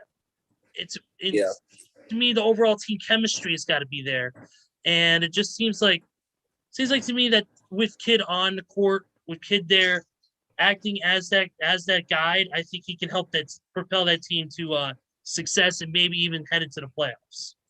Yes. Hopefully he can also.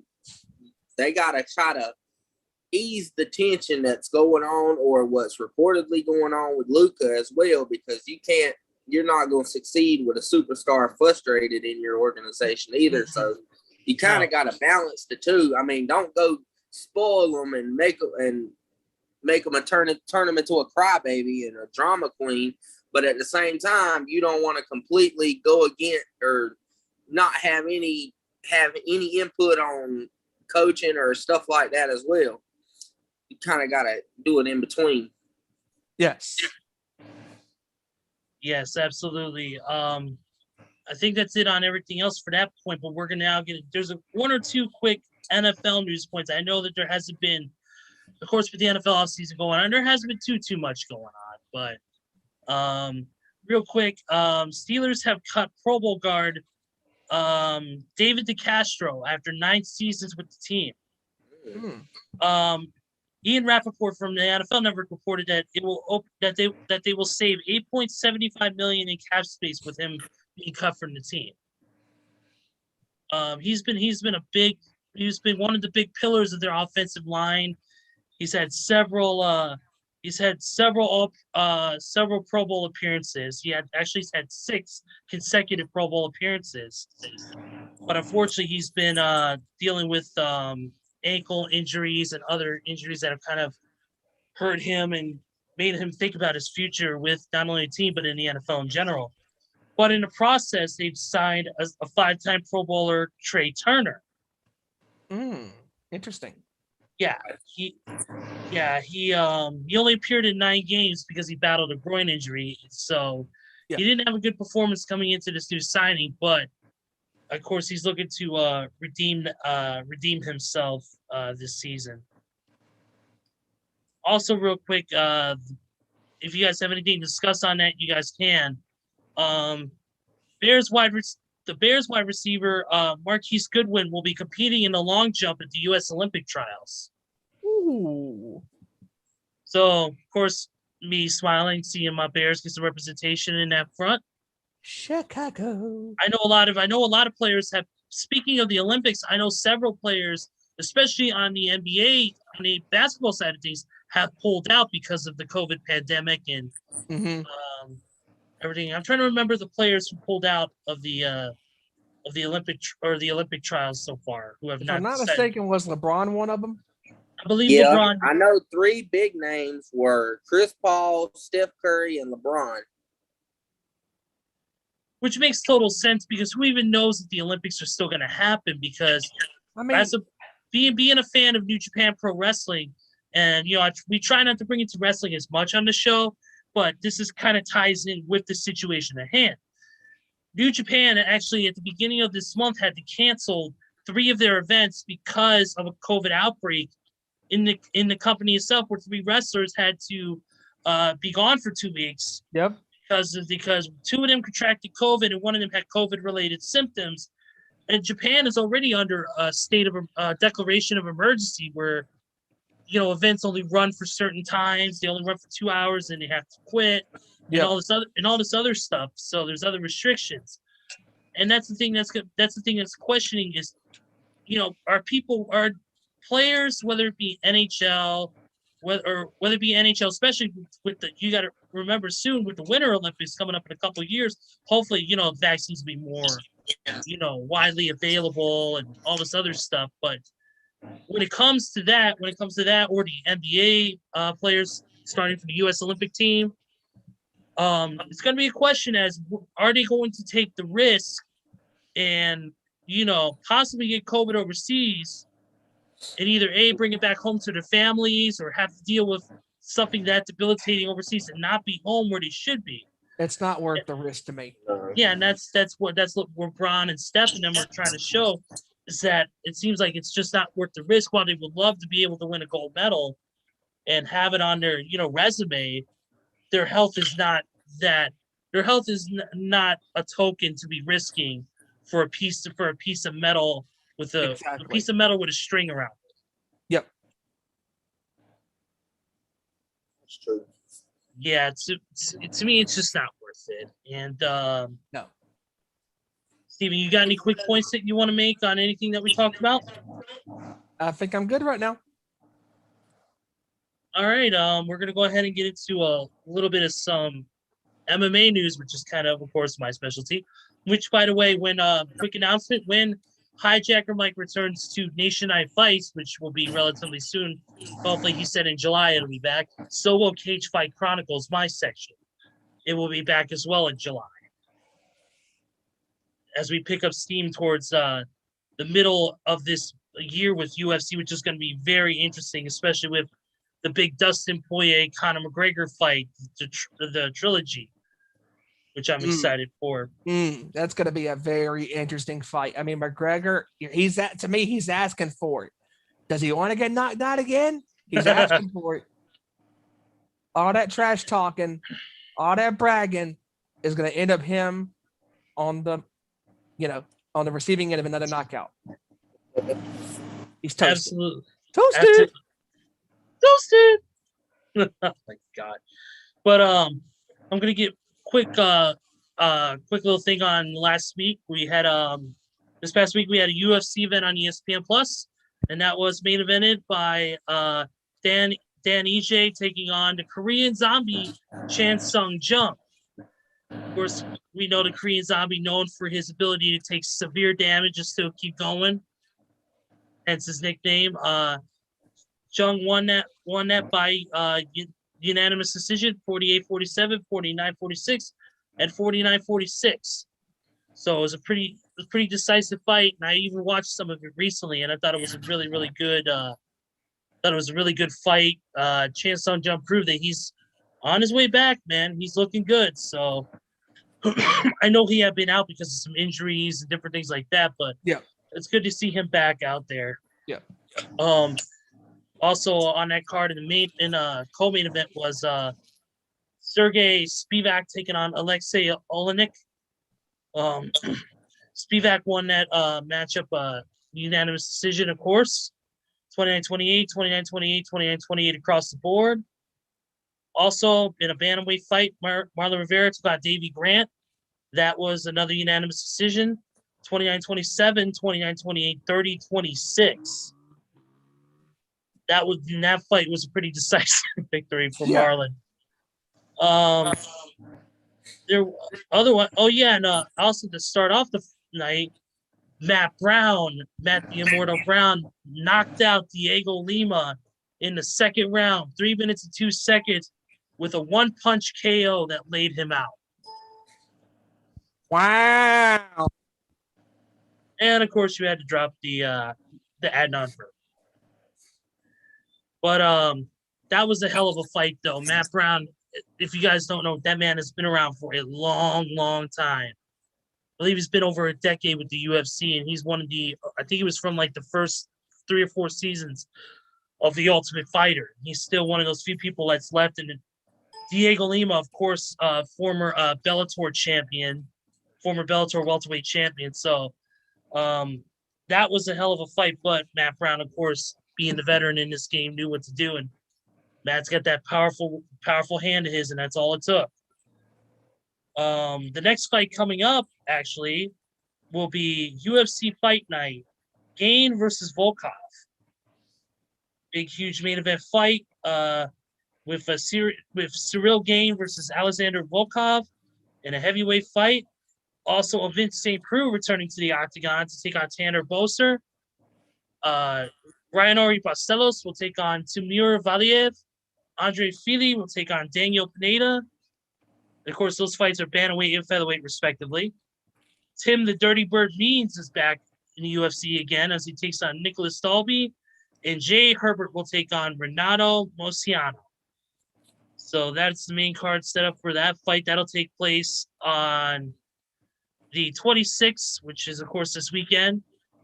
Coming up at the UFC Apex, which is no crowds in that building.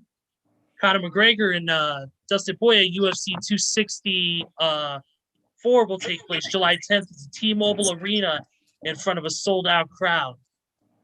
So that's going to be a hell of a fight, and I can't wait to watch that. That's going to be one of the fights of the year for sure. I noticed this year for UFC they're setting up some great fights, so I'm excited. Are you a UFC fan by any chance, Kevin? A little bit. I'm kind of like a casual. Okay. Like I watch it here and there, and I talk about it with some of my buddies at work, but okay. I don't get too deep in it. All right, yeah, because that's kind of what's up. These last couple of cards have been really good for the UFC. I mean, they've had some incredible fights these last couple of pay-per-views. I mean, 263 was a really good pay-per-view card. Oh, very strong card from start to finish. 261 was, or wait, was it 260? Yeah, 261, right? No, 260. Yeah, 261 a couple months ago. That was a really good fight card. Yeah, that was really good too. And 263 with the return of Nate Diaz, man. Even though we talked about that a couple weeks ago. Even though he lost that fight, man, he looked damn good, man. Man, he had one shot, and man, he almost pulled it off. Almost. Absolutely. Almost.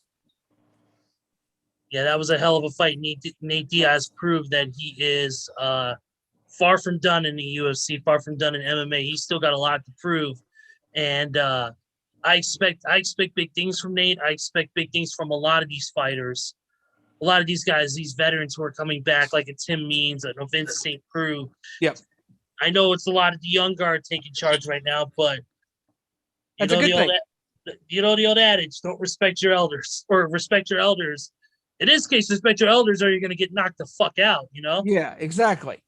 I mean, good grief. I mean, just looking at, the UFC really needs some young blood in there, and I think they're finally getting there. I mean, when you got all these guys that are doing what they're doing, Edwards with his fight against Diaz, and coming out on top, and other guys, that are there, and gals that are there. I mean, yeah, you got the Alexander Volkovs of the world. You got Diego Lima coming in, who's like I said, a former Bellator champion. Michael Chandler, who has been around the block, but he's still a newbie in the UFC in a sense. You've got a lot of guys who are shifting over from Bellator to UFC, not just because of the big paydays, but also because of the national exposure. While Bellator is a very popular MMA promotion, UFC's got more of a reach. Yep. So I think that's why we're seeing a lot of great young fighters come in from these training camps, whether it be, the American top teams, Team Alpha Males of the world. Yep. Whether it be Extreme Couture. It's they're producing a lot of great young fighters, and it brings hope for MMA promotions like Bellator, like UFC, like even One Fighting Championships, Yep. which is Rich Franklin's promotion. I expect MMA, I believe, is in good hands when it comes to these fighters. The only thing I wish, though, was that MMA would stay away from a lot of the pro wrestling stuff that they've tried to copy. If you notice, especially UFC has gotten a lot more towards a pro wrestling style aspect with promos and trash talk and all that. It's got more towards, if you notice that with guys like Conor McGregor, Daniel Cormier, Colby Covington, those guys, especially Colby Covington, who has multiple times expressed interest in joining the WWE, and he's a lightning rod of controversy as it is himself with his political views and of course his the way he talks down opponents. So to me, I think that's the stuff that they got to step away from. I think they need to get back to the roots, which is, you talk a little trash, you get out there, you fight. You don't go full style fucking Dusty Rhodes promo and try to get yourself over. You know what I mean? But Ezra, I'll ask this question because you bring up a very interesting topic with the UFC and the professional wrestling style aspects with what they're doing. Is Chael Sonnen the blame? Because he was not a great fighter, but that dude was a damn good trash talker. Well, my opinion with that is that while you need some guys who can be entertaining, while you need a Conor McGregor, a Chael Sonnen, a Stephen Bonner, those guys who can be entertaining, with their words just as good as their fists. But then again, you got guys like a Colby Covington or a Daniel Cormier who are going straight pro wrestling style promos at each other, where the believability of the fights is being in question. A lot of people have been saying over the years that people have blamed UFC for being fixed because of the way they just develop that vibe. And I could see that. I mean, think about it. I mean, think about this. I mean, look at Nate Diaz and Conor McGregor. The first fight, when Diaz won that fight, and he did what he did to McGregor and won that fight, and then gave his promo at the end of that, as far as his post-fight reaction, everybody thought, oh, wow, they got to do a second fight. And they did, and McGregor won. And that made me sit there thinking that time too, maybe the UFC fights, even though they're real fights as far as in the octagon, maybe there is some fixing in the Ultimate Fighting Championship in certain ways, because there's no way that can be marketable if Nate Diaz won the second fight against McGregor. Because think about it. If they go to a third fight, it's marketable because you have a victory by both guys, a piece of each other. I mean, it makes sense to think that. Yeah, I'm not trying to accuse UFC of this, but it's a very interesting thought, because I could see why people would sit there and say that even a UFC is real as far as the fights. Because believe me, those guys and gals are beating the shit out of each other in the octagon for realsies. They are. But I think there is some juncture of the professional wrestling aspect within MMA, and I think it needs to stop. Now, certain fights are not. Now, in certain aspects, no, not even close. If you win, you win. You don't, you don't. In most situations, yes. I mean, like the Diaz and Edwards fight. Diaz was going to lose that fight regardless. But the only way Diaz was going to pull that fight off is if he counter punched, which he did in that fifth round when it mattered the most. And he rocked Edwards with that punch. And his legs were gone. And if there was another minute or two on that clock, I think Diaz could have pulled that fight off. But it didn't happen. But that's you're right, Steven. That's where Dustin, there's with this whole situation with we talked about the Nate Diaz fight and the counter punching. That's something that Conor needs to do right off the bat. He can't let Dustin Poirier get before we get back into the pro wrestling MMA discussion. I just want to say on that front that, yeah, you're right. There has to be some counterpunching for Conor, and he has to start it soon. He can't wait.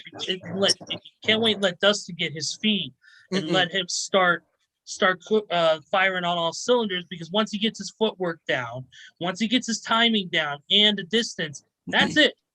They call him the Diamond for a reason, and that's because he's so damn good in every aspect of his game, from his striking to his wrestling to his submission game. He is that damn good. And back to the pro wrestling MMA discussion, a guy like a Conor McGregor, he's exempt from that because of what he does. He draws people in. He makes money. He's a smart individual. He knows what he's doing because he's got believability. There's guys out there who can believe, like, make you back to pro wrestling real quick. MJF, that is a guy you think is truly an asshole. I mean, come on, he ripped on a disabled kid at a freaking convention 2 years ago for no reason at all. That's, dude, freaking, that's the whole point, is believability. Conor McGregor has that believability. Did you think he's just a cocky, arrogant, money-making asshole? Especially when he shows up late to a press conference and the first thing he yells is, "Sorry I'm late, I just don't give a fuck." You know? He makes you believe, and that's the one thing about McGregor that, you just hit on. McGregor has the way to make you buy in and make you believe in that fight, because when him and Khabib had their fight about 3 years ago, even though I didn't catch the press conference at the time, but I heard about it afterwards, I'm like, oh my God. I mean, I'm already sold on this fight, because McGregor, the way he does his shit talking, that's the way McGregor has always been. Yes, there's times where he backs up, and then there's times where he gets his ass kicked. And that's honestly, I think the MMA fan wants to see. It's a guy that is so arrogant and full of himself, get his comeuppance. And there's been times where McGregor has gotten that against Dustin, against Khabib, and against Nate Diaz in the first fight. And that's why I said it, and I'll say it again. McGregor, you're asking for it again, my friend, because Dustin can knock him out again, and I think he will. I want to bring up another man on that believability stint who was believable because of who he was. That being none other than the Huntington Beach bad boy, Tito Ortiz. Yes. One of the legends of the sport, but people hated him. People hated Tito Ortiz because of the blonde hair, because of his entrance, because of the way he presented himself. He was cocky, he was arrogant on the mic. He didn't give a shit, And but the thing is, he backed it up in the cage. He knew he was an elite level fighter, and he still is. And that's the thing, is that's what's missing. To me, the MMA thing, a lot of people are focused on trying to be a promo person and not work on their skills in the cage. Exactly. And the fact is, their believability is not there too. No offense to Daniel Cormier, I'm a huge fan of his, and he loves pro wrestling. We know that for a fact. But he tries too hard. Could back it up. He tries too hard. DC, I think, tries too hard to be a pro wrestling type of MMA fighter with his promos. Yes, Joe. Actually, Joe Lobon chiming in on our on the Nation Show, their Nation Sports Show Discord here, talking about that. He said yes. He was married to Jenna Jameson. He was with her at one point. So yeah, another comment he had was talking about throwing a hot dog down the hallway. Yep. Very nice, Joe. And thank you for listening, Joe. We appreciate it, brother. Appreciate it. But, talking about Tito Ortiz and his believability as a fighter and as a promo guy. When him and Ken Shamrock had that fight in 2002, UFC was on its deathbed going into that fight, because that was the make or break fight for the UFC. They were struggling for years after they debuted to sell tickets, and finally Ortiz came along and he brought that credibility to the sport of MMA. And then the old guard, Ken Shamrock, one of the baddest dudes on the planet, one of the baddest fighters in the world. And they had that press conference, and Ken Shamrock said out of his own mouth, "This is not the WWF, but I will beat your ass." And I'm like, oh shit. The believability just went through the roof with that fight. And that fight drew so many eyes to the fight, and it made you wanted to pick a side because it was such a good fight to watch, because Ortiz and Sherlock had a credible fight and a credible build to that fight. And that's the one thing UFC is really missing right now, is those stars that can build that can keep the foundation for MMA going right now. And McGregor is still there, but obviously we know nothing lasts forever. Absolutely. One little quick comment from Joe. I actually just posted again in Discord. He said, the best thing about listening on Discord is that we can't hear Steve. Thanks, Joe. So Thanks, good.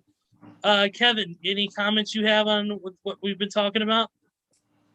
No, I can tell lately, like, it has me questioning about how the believability, like you said, because just some of their press conferences make me think, is it all set up, or kind of like how I feel boxing's going to now? Same thing.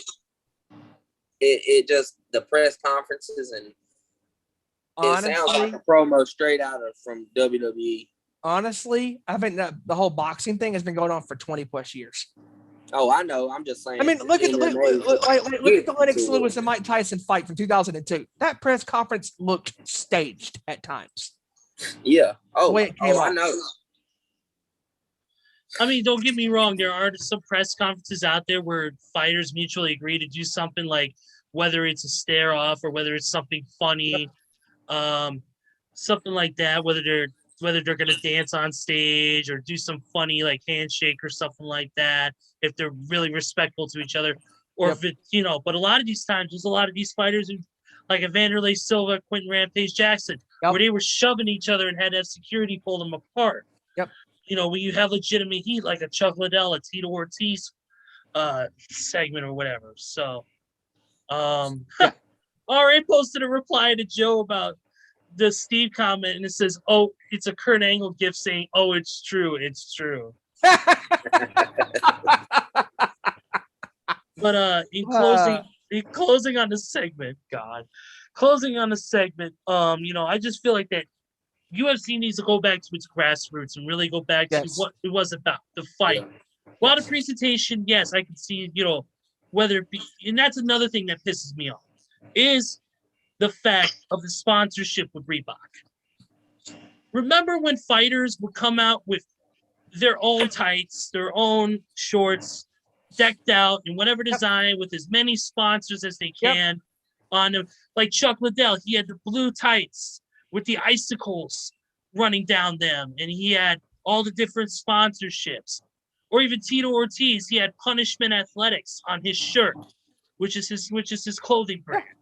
Now you can't even have that. You can only have the sponsors that UFC allows you to have, and that being Reebok and what other sponsors they have, whether it be, Bang or Monster Energy Drink or Bang Energy Drink or whatever they decide to do, some supplement, whatever it is. You can't even wear your own shit anymore. This reminds me of WWE, the way WWE used to be, because WWE used to let the wrestlers be themselves and market how they want to market themselves. Now they go, oh, no. You can't do that anymore. Sorry. To me, the Reebok decision was one of the worst decisions UFC ever made. While it was great for them to make money, and I get that, it's a business at the end of the day. I completely 1000% get that. I just feel like for the fighters, it hurts them because it doesn't allow them to use their sponsorships that they had. Like I said, Tito Ortiz can't even use his own clothing brand if he were to join the UFC, because he's got to go with Reebok. Yep. Same thing with Chuck Liddell. If he had like Muscle Farm or something like that, or Monster, he can't even have that unless UFC approves it. And most of the time they won't. They'll only do their sponsors that they are currently partnered with. So to me, I think it's a freedom of expression thing to me, and it's also, I understand, it's also a business thing. Stone Cold said a couple years ago that he knows that he would never have been able to make it in today's professional wrestling landscape. Well, I bet you Chuck Liddell would be saying the same thing as well, that there's no way, if he was still a fighter to this very day, he would never be able to make it in today's UFC market because he could not market himself. Think about it. He would have never had the Iceman moniker, now, if he was fighting now. It would be a different nickname. But No, back no, then, no, no. Well, no, no. Well, nicknames are different, Steven. Like these fighters still have their nicknames, like Dustin the Diamond Poirier, or Tim the Dirty Bird Means, or yeah, whether it be what other nicknames they have their nicknames. They can have that all they want. yeah, It's the look of the fighter when they come to the cage with their decked out gear. You've always seen George St. Pierre come out with a gi, with wearing the gi around his yeah, waist, with the black belt around his yep, waist. You always saw, Jason Mayhem Miller come out with like Slipknot masks and yep, and weird outfits all the time in freaking UFC and in lead XC cage fighting. We yep, saw that in Strike Force. We saw that too. But now it's like because of the sponsorship, now they have to wear that clothing gear only because that's to promote the brand at this big. yeah, And I completely 1000% get that. I get it's a business decision. I get they're trying to make money. But to me, yeah, the fighters get a cut of that money. But to me, it also hurts their pockets in their own rights because if they want sponsorships, they have to do the sponsorships outside of the UFC spectrum. yeah. Agree. So that's pretty much it for the show tonight. Before we close it out, we're gonna get our final thoughts from our guys. Kevin, you first, buddy. NBA playoffs. I got Hawks and Suns. Oh, that's gonna be a good one. I'll give my final thoughts and then I'll have Steven give his so that way I can prepare to get us out of here on with the exit. But final thoughts are, the NBA playoffs, the NHL playoffs are stacked. I can't wait to watch those games tonight. It's been really exciting. Sports has been really exciting this year. Now that things are starting to open up, we're getting things back to normal slowly but surely. Kevin, first of all, I want to thank you for being on. I appreciate you stepping up to the plate, man. Your knowledge of the sports, especially basketball, really surprised me, man, and I was blown away. So definitely thank you, and I appreciate you stepping up to the plate when we needed you most. Oh yeah, appreciate y'all. And Steven? Yes, I would have to say once again, great show tonight, fellas. And once again, we had to go to the bullpen. And Kevin, you came through, man. You swung for the fences and had a home run, my friend. And I hope you had a great time on your first appearance here on the sports show. Yeah. All right, definitely. Because I knew, with your knowledge of basketball and football and all that stuff, you would be able to bring a lot of things to the table. And once again, Statman, get well, brother. Hope you can get back to the show here soon. And your mental health is more important than this show because we need you obviously, but your mental health and all that stuff is more important than any show. As long as you're happy, that's all that matters. And I hope you get better, my friend. Absolutely. We thank everybody who watched the show tonight. Thank you for joining us. Thank you to our buddy Joe Lobon, who was watching tonight as well. Of course, Joe, the founder of the Busted Open Nation Discord. Thank you, buddy. We appreciate that as we get ready to close out and mute our cameras and mics. We appreciate everything and for everybody who has watched the show, shared our videos and whatever not. We thank you guys from the bottom of our hearts, and we will definitely see you next week. So for Kevin Rorie, for Stephen Wyand, for the Statman who is not here this week, but he will be back soon, I am Ezra Vickery, and we will see you all next week for another edition of our Nation Sports Show. Keep on rocking, everybody.